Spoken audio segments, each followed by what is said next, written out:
Instead of trying to control everything, instead of trying to have the 5-year plan, what would it look like if I just started by being curious and letting go of the outcome and just experimenting?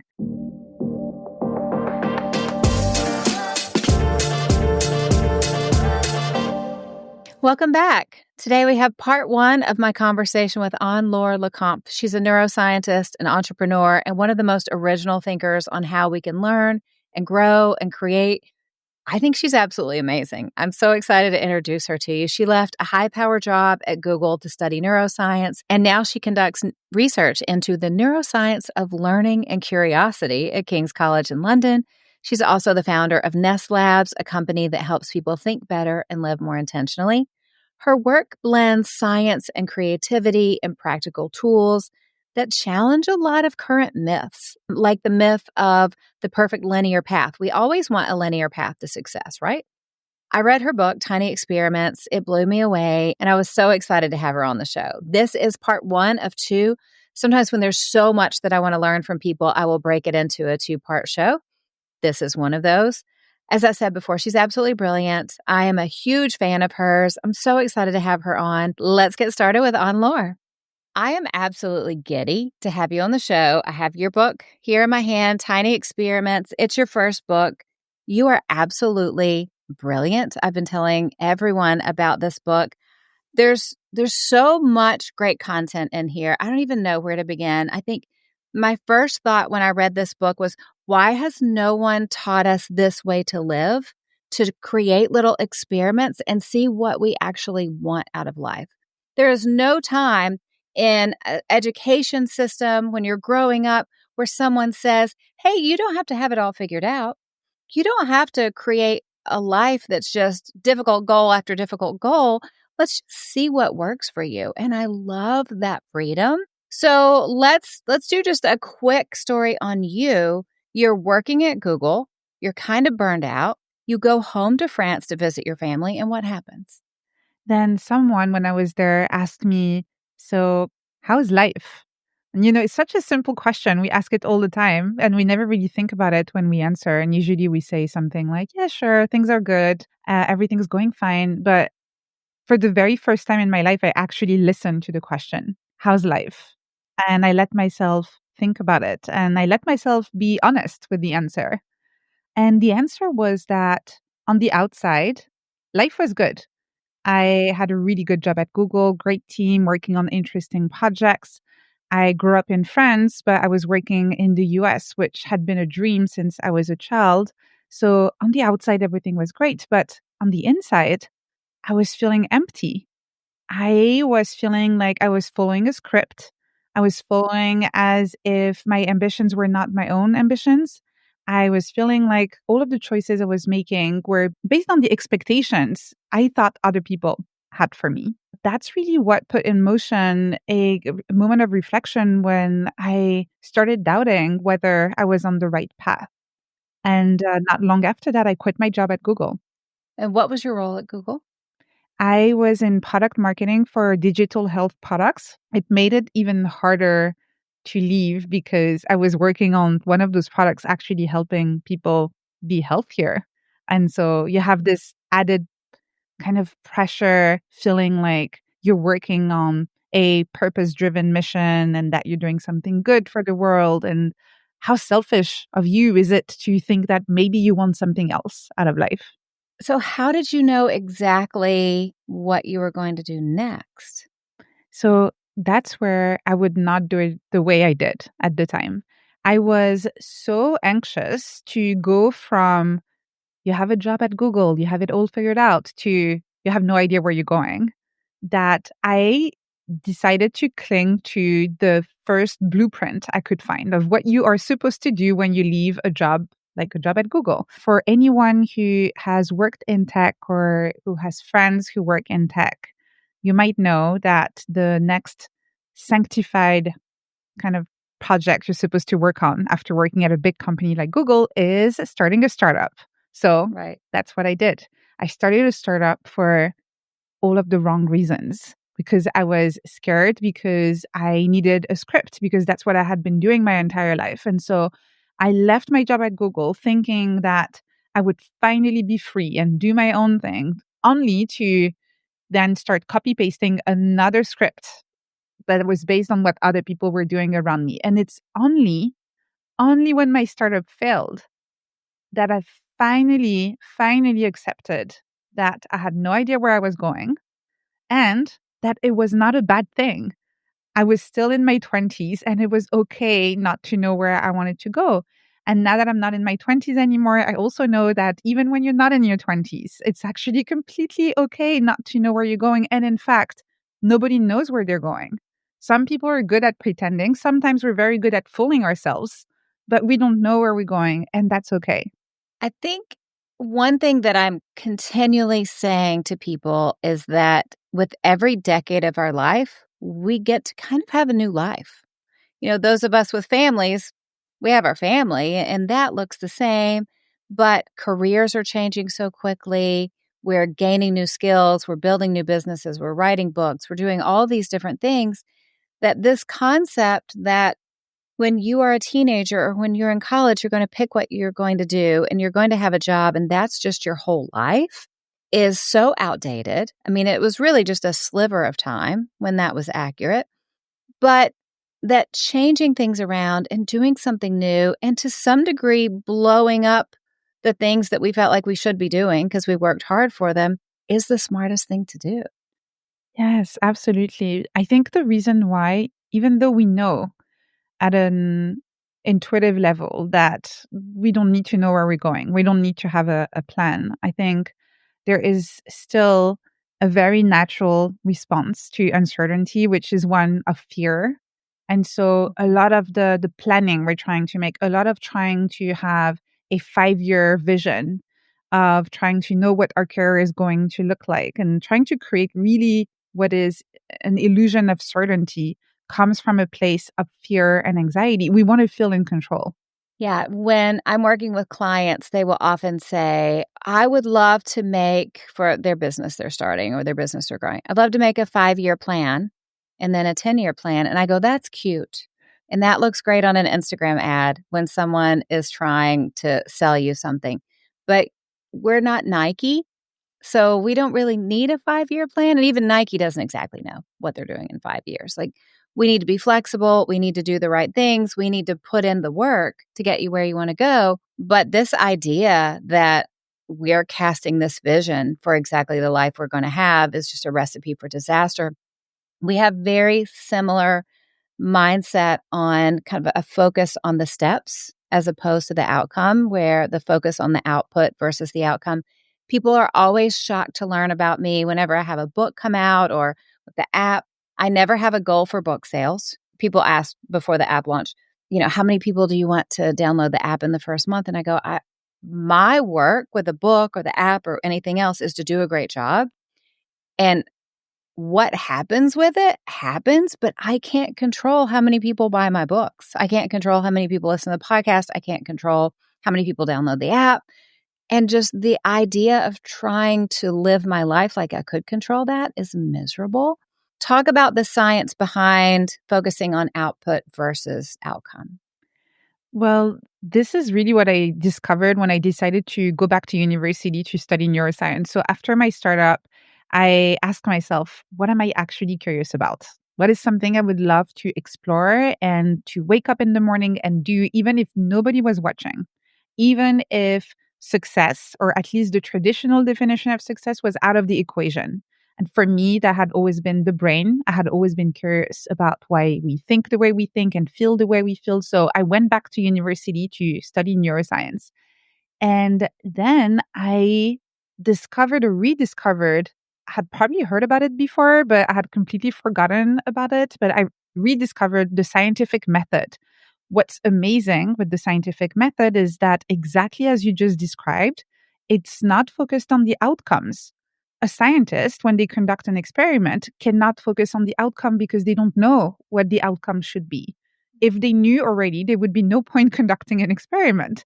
So instead of starting from a fixed outcome, a fixed definition of success, a scientist starts from more of a hypothesis, a research question. So they say, I wonder what would happen if I tried that. And this is what you do. This is how you experiment. And for a scientist, success is not getting to a specific destination. Success is learning something new. If by the end of the experiment, you've discovered something you didn't know before running the experiment, that is success. And something clicked for me when we studied this in my neuroscience class. I wonder what that would look like to apply in any other area of my life and my work. Instead of clinging to certainty, instead of trying to control everything, instead of trying to have the 5-year plan, what would it look like if I just started by being curious and letting go of the outcome and just experimenting? And so this is really the science behind the idea of conducting tiny experiments. It's really letting go of the anxiety we have when we try to cling to a predetermined outcome, when we try to have certainty, and instead being more playful, being more curious, and trusting that as long as we keep on trying new things, we keep on experimenting, even though we don't know where we're going, we are going to grow in the process. And that is going to give us answers and help us understand things and help us have fun and help lead us to new opportunities. Because kind of going into personality types, I'm an Enneagram 7, if you're familiar with the Enneagram. People always think I'm an Enneagram 3 because I've had a lot of business success. I'm the kind of person that gets a lot done. But achievement is not what motivates me. Fun and options are what motivate me. So success is a byproduct of living my life in a way of going, I see this door over there and there's light coming through the crack of the door. I'm just going to open it and see what's on the other side. And half of the time, it's nothing. The other half of the time, it's something fun to experiment with. It's why at the beginning of this conversation with you, I said, no one teaches us just to experiment and see what we want. No one teaches kids or adults. Let's just have fun with something for a little while and see how you feel. Will you talk about that experiment you did of just going for a daily walk and what that did for you in your life? I just want to first touch back on the metaphor you just used. I love it because I think that's the issue.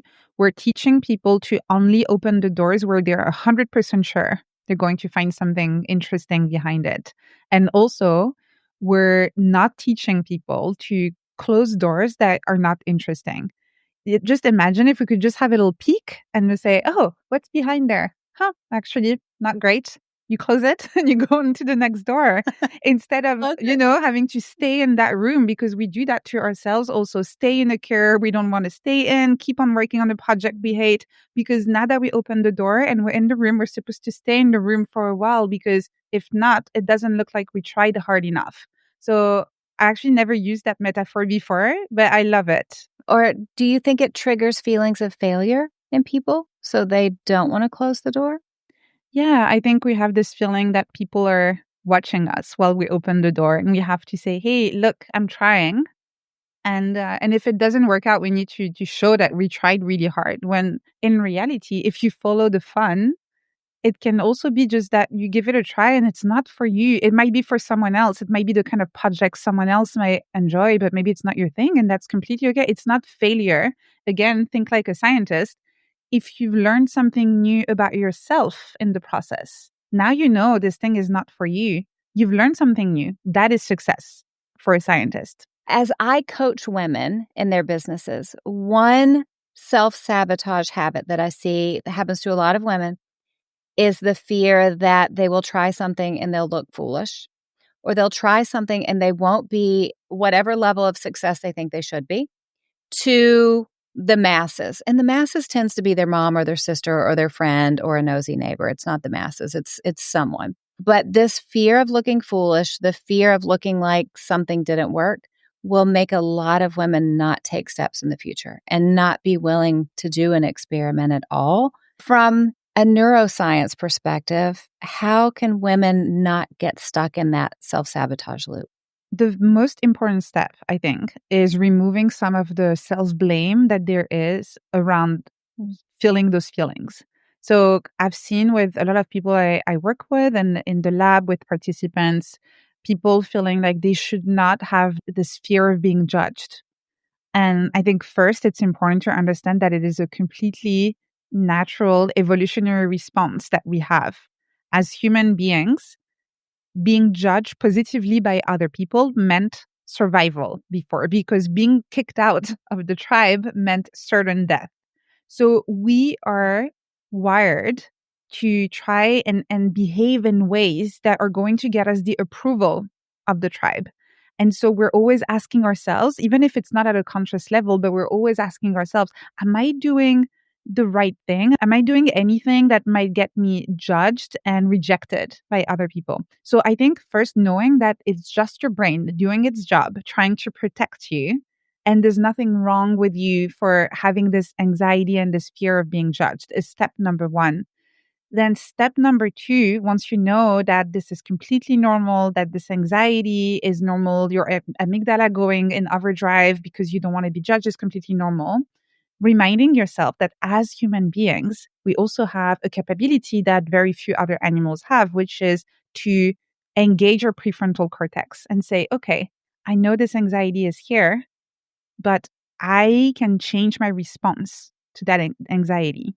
A little exercise that I find really helpful is actually looking at your anxiety as if it was a person and just say, thank you. Hi, welcome back. Thank you for trying to warn me. Thank you for trying to protect me.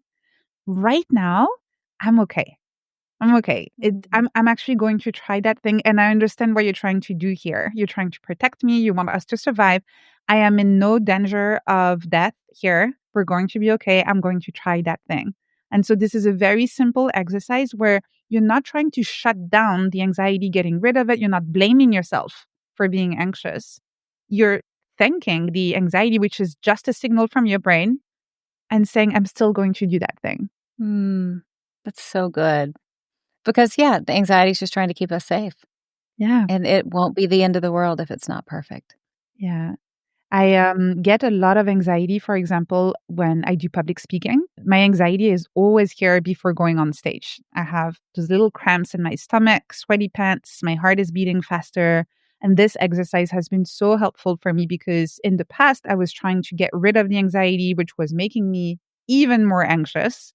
Whereas now I really see it for what it is, my brain trying to protect me, and also a sign that I'm doing something new, different. I'm getting out of my comfort zone. And so there is going to be a lot of anxiety and it's completely normal. And so I say, hello, thank you. And I go and I do the thing. I love that. I was the same way with speaking for years and years until I was backstage and I was with a male speaker who's all over stages everywhere and just so confident on stage. And he saw me and I was so nervous and he said, "What are you doing?" And I was like, "Oh, I'm just get this way before I go out." And he goes, "Oh, this is what you do to hype yourself up." And I said, "No, no, no. I have anxiety. I'm nervous." And he goes, "No, no, no. This is your body getting excited to go on stage.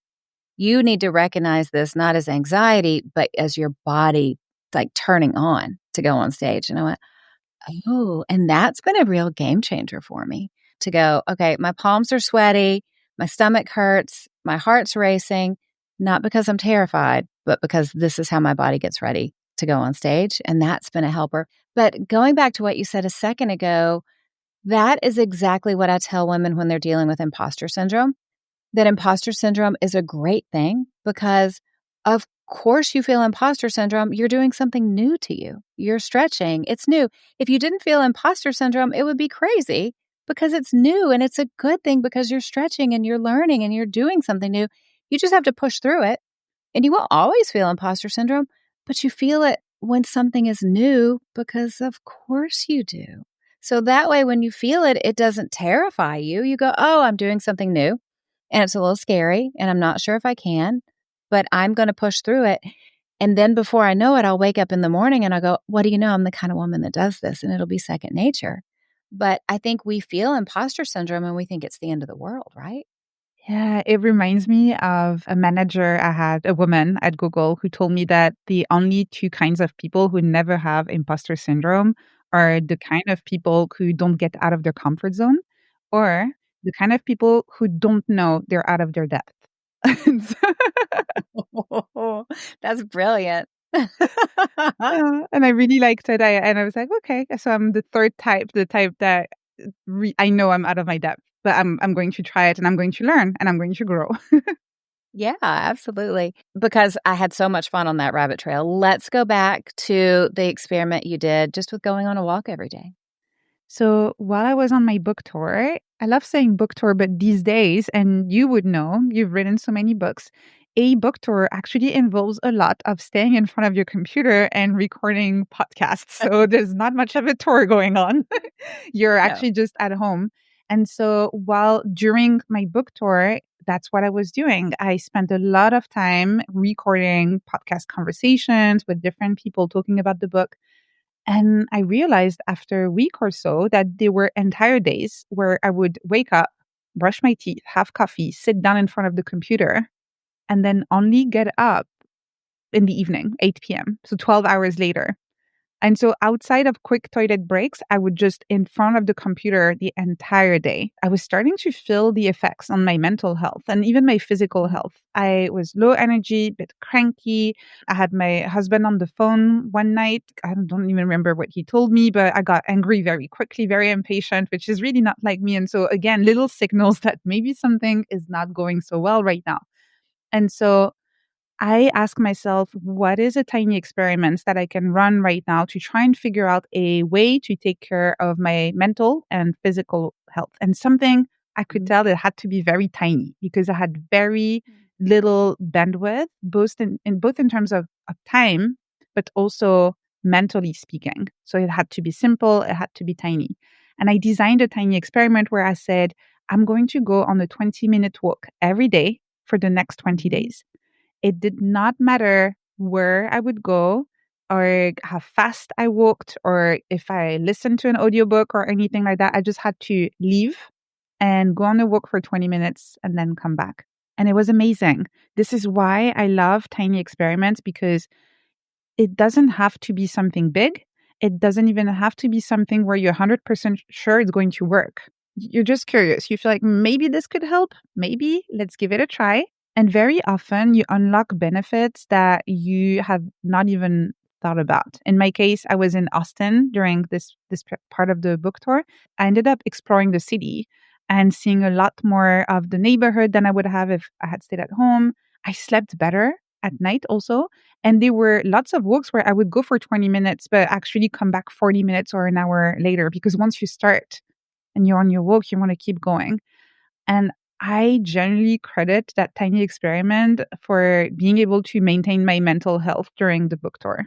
I love that. And I love it that it's open-ended and it allows us to give ourselves grace to see if we like something, if something works for us. And then again, we can close the door if we don't like it.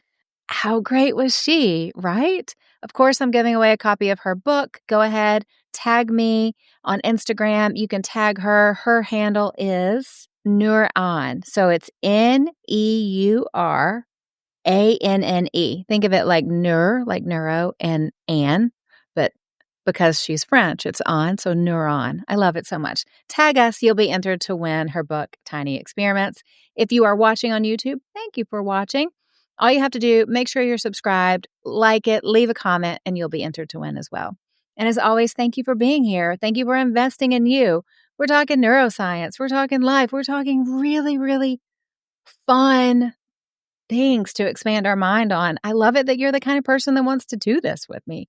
Thank you for being here. Thank you for being a friend. Thank you for letting me be a friend to you. This is so fun to get to read a book and then talk to the author of the book and share it with you. Thank you for being on this journey with me.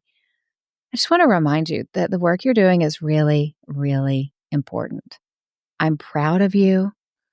I believe in you. I believe God is with you on this. You may be feeling a little bit discouraged. Let this encourage you. You can think of things as experiments. Not everything is black or white. You don't have to make all the decisions in the world. Figure out what you like. Figure out what you love. Go with it. God is with you on this. Pray into it. Pray for a word. Pray for clarity. Well, praying for clarity, that could take a while. Pray for next steps. How's that? In the end, just remember that you cannot break a woman who gets her strength from God. I'm excited about this information for you. I'm excited about what God has for you. Thank you for being here with me. I'll be back with you in a couple of days. This will be on Monday. My family's texting and it's going through. Okay, yeah, let me re-ask it. Okay. Oh, we're good. Okay, that's better. Okay, here we go. I'm getting all this ready. Yeah, no, I'm so excited. There's so much to cover. Sorry.